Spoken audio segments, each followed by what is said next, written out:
দিনটা ছিল 14 ফেব্রুয়ারি, সবার জন্যই খুব স্পেশাল। তার কারণ এবছর সরস্বতী পুজো ও ভ্যালেন্টাইন ডে একই দিনে পড়েছিল।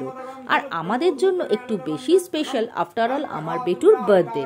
দ্যাটস ওয়াই আমাদের জন্য একটু বেশি স্পেশাল। তাই জন্য সকাল সকাল সরস্বতী দেবীর আরাধনা করে কিন্তু আজকের দিনটাকে আমরা খুব সুন্দর করে শুরু করে দিলাম। তারপরে কিন্তু রান্নাঘরে ছেলের নামে প্রথম পায়েস রান্না দিয়ে আমার প্রথম রান্না শুরু করে দিলাম। তারপরে একটুখানি আমরা ছোটোখাটোভাবে ছেলের পছন্দ অনুযায়ী ঘরে ডেকোরেশন করে ঘরটাকে সাজিয়ে তুললাম। তারপরে আবারও রান্নাঘরে চলে গেলাম, ওর জন্য 5 রকম ভাজা আর পছন্দের কিছু খাবার আয়োজন করে ওর সামনে সুন্দর করে পরিবেশন করে দিলাম।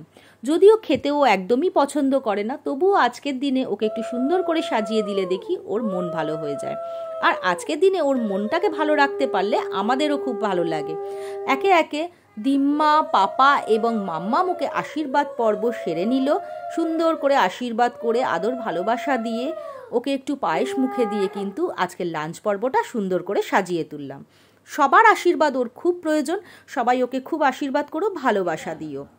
এরপর একে একে সন্ধ্যাবেলায় কিন্তু সবাই হাজির হয়ে গেছে। বনু, মামাই, মামুনি, কাকাই, কাকিমুনি, দাদু, ঠাম্মা সবাই চলে এসছে ওকে আশীর্বাদ ও ভালোবাসা দিতে। সবার আশীর্বাদ ওর খুব প্রয়োজন, সবাই ওকে খুব ভালোবাসা দিও বন্ধুরা। এরপর কিন্তু ওর মনের মতন এবছরের ওর পছন্দ মতন ফার্ম হাউস কেক পেয়ে কিন্তু ও খুব হ্যাপি, দেখেই ওকে বুঝতে পারছো। সঙ্গে বনু থাকলে তো আর কোনো কথাই নেই। খুব সুন্দর করে কেক কাটিংটাও করে ফেললো। এরপর কিন্তু আমি ওদের দুজনকেই একটু কেক মুখে দিয়ে সবাইকে কেক পরিবেশন করে দিলাম। তারপরে একটুখানি ছোটোখাটো স্ন্যাক্সের ব্যবস্থাও ছিল আর একটু রাতের ডিনারটাও ছিল। সুন্দর করে আজকের পর্বটা এত সুন্দর কেটে গেল।